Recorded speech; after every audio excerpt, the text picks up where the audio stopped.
Thank you very much, sir, for that powerful contribution showing how important public transport is for life for so many people. It's important for work, as Sadiq mentioned, it's important for business in the city, but it's also important so that we have a more inclusive society. I'm going to open this meeting up to all of you. This is probably the most important part of the meeting. I'm going to ask you to hopefully be as disciplined as all the speakers have been, because we want to hear from as many people as possible. So please keep your contributions and questions as short as you can. Okay, so we'll start. Is there a roving mic? Just hold on a second, I'm going to get a mic.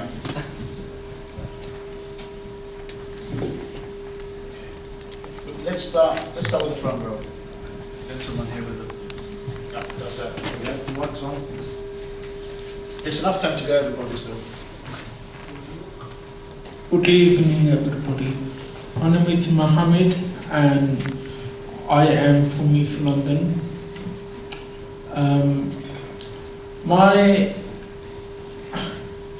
To be hearing about ticket office closures, all the staff have been kicked out their jobs, etc., etc. Basically, when I heard this news, I actually felt so sick. I didn't know what to say to anybody. And although saying this, although I might be very independent of getting around London, as a visually impaired person, I need help. From a local station, although most of the staff have really got to know me, but you know, they don't really sometimes come forward. You know, they will say, actually, he knows where he's coming, so... But I'm not going to the same station all the time, am I? I might be heading to North London one day, or maybe the following day I'm maybe travelling down to West London. And although saying this, I just feel that you're not able to get support. My independence altogether will basically fall down and I won't be able to do anything. And at the same time, the government is trying to get more disabled people back into work. All the system, all the processes around, all the benefit cuts and changes are flawed. You know, they're not working properly. All the frontline staff who are doing the assessment, they're not being trained up. Transport. And having transport accessible, we need members of staff at each station there to assist people, not only disabled people, but all people who need basically help getting, you know, different tickets, or maybe trying to get information to when there's absolutely all the signal failures, etc., etc. So I'm actually very pleased tonight that we can all basically work together and we can show Boris and his colleagues and everybody else that we are not going to back off unless you put things straight. Thank you very much.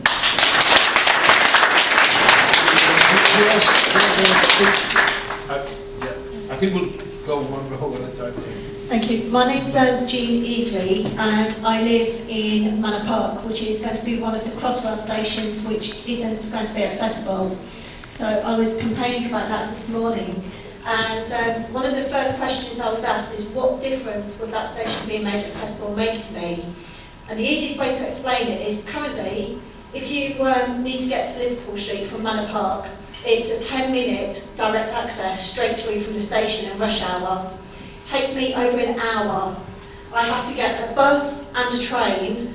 I have people looking at me, staring at me, making comments while the bus is being held up, while the ramp's being put down, while I'm being assisted onto the bus. That's if the driver even stops in the first place to let me on the bus. A lot of the time, if they're busy, they won't stop. They'll just look at you, shake your head and carry on. You can be waiting 20, 30. The longest I've waited is an hour and a half for a bus at rush hour. And then I just gave up and went home. Sarah, you said your experience of London transport is fantastic. I wish I had that kind of experience. I just don't. For me to get from Manor Park, where I live, here, it took me an hour and a half. I'm limited in the amount of time that I can sit upright in my chair because of the pressure it puts on my lower back. So most of the time, I can't go out socialising with my friends. My going out socialising is the journey to get to the venue. By the time we get there, I'm absolutely exhausted and wanting to go home again. So I just don't bother going out. I'm in the lucky position at the moment. I've not had my ATOS assessment yet, but I'm dreading the day comes through. I want to work. I apply for jobs now. I get turned down. In 5 years, I've not had a single interview because either there is no flexibility around the hours so that I can actually get to the job. And when you're factoring in your travel time, you're factoring in 20 minutes, half an hour. I have to factor in up to, including, and sometimes over, 2 hours just to get to an interview and home again. I cannot do 9 to 5 and do a 4-hour journey to get me to and from work. I would struggle to do a 1-hour journey to get me to and from work. So we need flexibility. This transport system needs to be a world leader. Otherwise, there just aren't going to be the jobs available for disabled people to do because they're not going to be able to access them. We can't socialise, we can't visit friends and family, we can't go to hospital appointments a lot of the time. You think about public transport and you think about the normal day-to-day things. What you don't think about is the fact that because of the budget cuts, hospitals are cutting back on their patient transport provisions. So lots more people are reliant on public transport just to get to their medical appointments. Lots of times people are having to cancel the medical appointments because the transport infrastructure isn't there to get them to the hospitals. What kind of a knock-on effect is that having on the NHS? I'm going to stop there because other people will probably say the rest of what.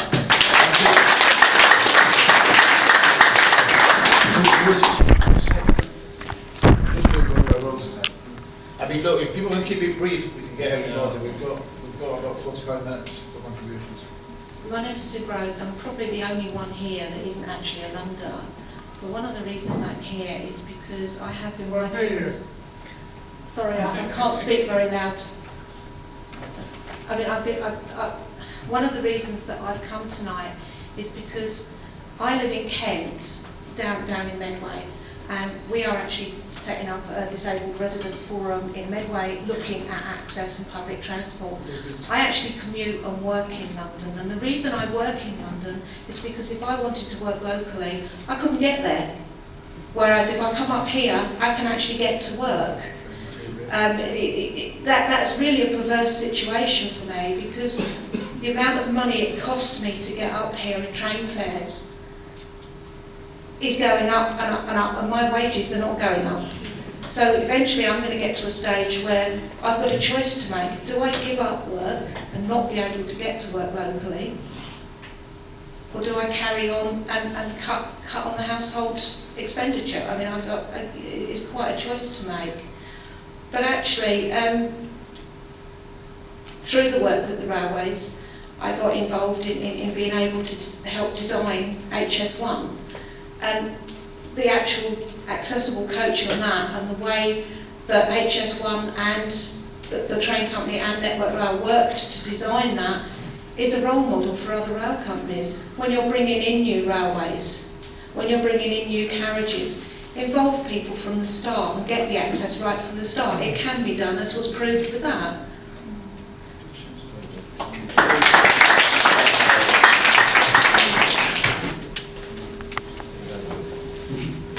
Good evening, my name is Councillor.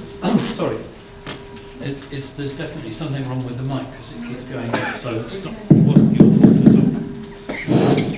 I'm coming to the rescue of my damsel in distress here because it was the mic, it wasn't her at all. So there. Thank you. Good evening, I'm Councillor Melvin Collins from the London Borough of Hounslow. I also actually happen to have a visual impairment. I want a quick witter and a plea to Sadiq, and then I've got 3 quick points to make, which I hope will be helpful.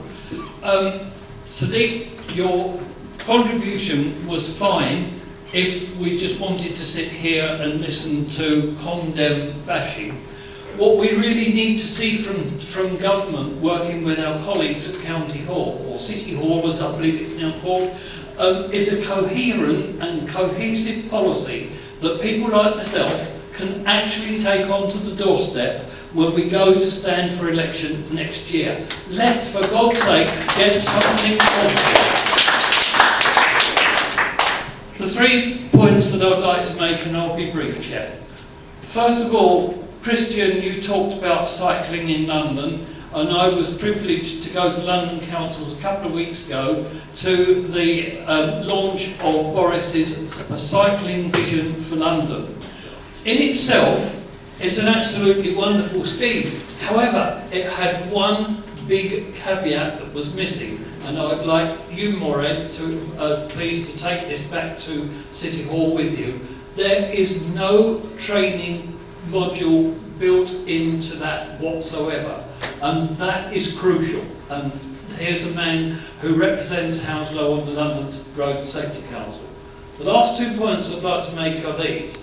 First of all, on accessibility of overground and underground stations, and as I said, I have a visual impairment, so I depend as much as anyone else on accessibility.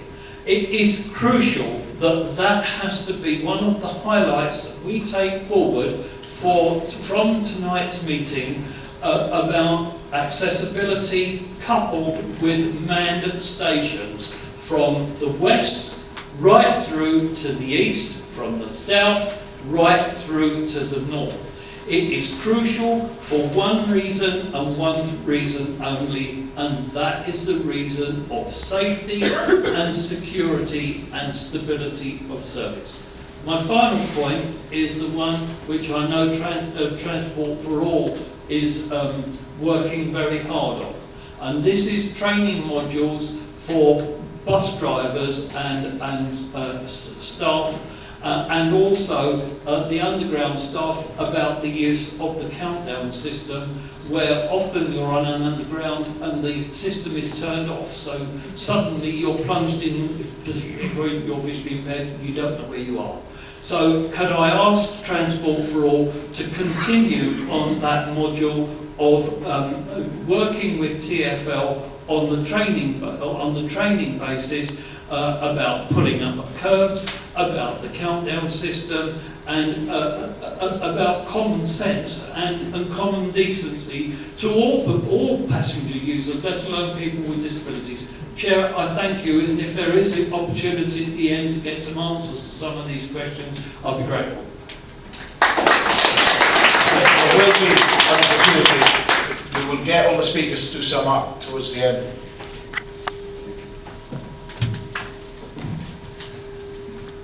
Hi, I'm Councillor Florence Mazobo, Councillor from Lambeth, and we are in Lambeth, not Southwark, just not to remind people. So the 2 things that I just wanted to get the panel's thoughts on at the end. I think really, really good, we should always remember the free travel for young people. That's brought a lot of young people the independence to move around London, and a lot of young people wouldn't be able to go around without that. The other thing is around a few years ago there was a survey which highlighted that massive lack of skill shortage within the transport industry. There was a report in 2007 which cited that the average engineer is white, male, and 57. I doubt that's changed much now as well. I'd be keen for the panel's views on how we're actually going to be looking at employment opportunities for young people within the transport industry, and not that we think about them as an add-on once all the contracts have been signed, but actually meaningful employment, meaningful apprenticeships when we're discussing those contracts. Thank you. Hello, hi, I'm Marcia D. Cordova, I'm also from Lambeth. Just to echo some of the points that both Mohammed and also Councillor Melvin spoke about in terms of staffing at stations. We already know that there's going to be massive cuts to station staff on the National Rail Network. and we know the implications that that will have, but also coupled together with London Underground, the train network and the underground network will become no-go areas for anybody that's living with a disability, whether it's mobility issues or whether it's sight problems.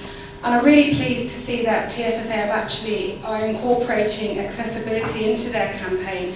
But what I just wanted to really urge you to say is to make sure you branch this out. So you are I assume you will be working with other unions, but also with organisations within the voluntary sector as well, because there lies more expertise. Just one final point that I will always make, it's around Crossrail. I mean, before we even talk about Crossrail 2, I suggest we get Crossrail 1 working properly and it's fully accessible for everybody. And that's a fact, and I really hope, Sadiq, you'll ensure you'll take that back also, and also right, when you're on the assembly, and that's also being raised, we have to ensure that these lines are accessible. 7 stations is not good enough. It really isn't.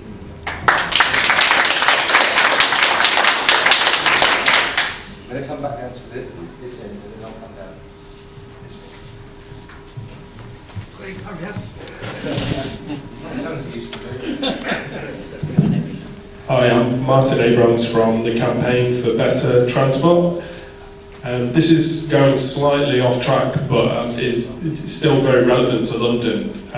In June's spending review, George Osborne announced 28 billion to go on a massive new road building programme. And it's coming out now, it's pretty plain to see that his evidence for all these new roads is based on pretty flimsy traffic forecasting. This is a massive amount of money, £28 billion, when David Cameron has just announced 77 million for cycling across the rest of the UK. We welcome Boris Johnson's pledge for cycling, but you just got to compare the differences in finances there. £28 billion. And it's a question for Mr. Khan, Sadiq. What is Labour's policy on this road building? Because the forecasts are really based on flimsy evidence. It'd be really interesting to know where Labour stand on this, because this 28 billion could be spent on trains, bringing train fares down, better bus services across the UK and London, and it'd be great to see Labour maybe sticking their head above the parapet and calling out the government on this and saying that this 28 billion is unnecessary spending.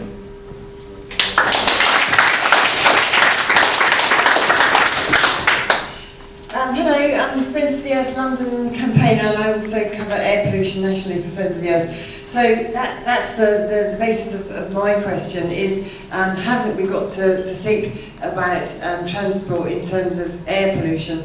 Second biggest killer, premature deaths, second only to smoking, 4,000 plus premature deaths in London.